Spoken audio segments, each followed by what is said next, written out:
late last week that is probably one of the most important things that may or may not shape Canada's future, because it's certainly a roadmap. Future.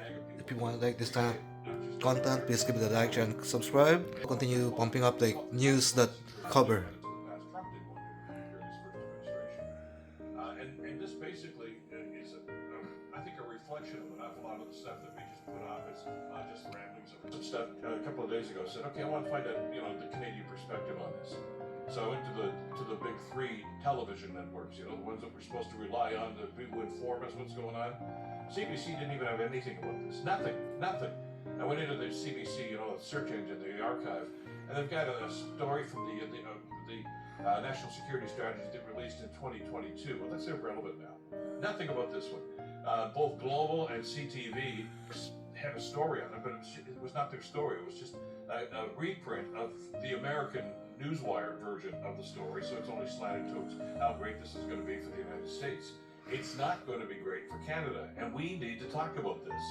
And while our Canadian politicians seem to have their heads up their butts talking about this, that, and the other thing, and want to get this passed, and what about the pipeline, and what about the referendum, the United States is looking at us not with envy, but with this salacious idea that, what's theirs is ours. And Trump has said that in the past. The 50 things that we just kind of put that off and said, he's not kidding. It's not new, but what he's talking about. It's not a joke.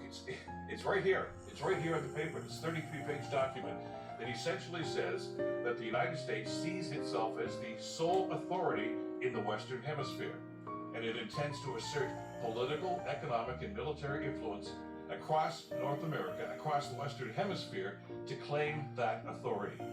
And there are dozens of examples through this document that indicate that's exactly what they're doing. I know it sounds draconian, doesn't it? It does, because it is.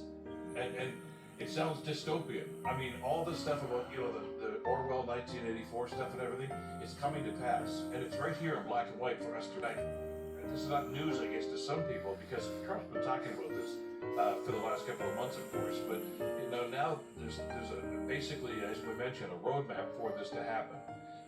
When you look at what's going on here, it's really a reflection on what Donald Trump has been trying to do here for the last little while. Basically, the ambition here is to have the United States as the sole superpower in the world, because this document doesn't just talk about North America, it also talks about their influence in the Middle East, their influence in Europe, their influence in the South China Sea, and on and on and on. That's not new, of course. The policies about manifest destiny and the Monroe Doctrine that were instituted years and years ago have all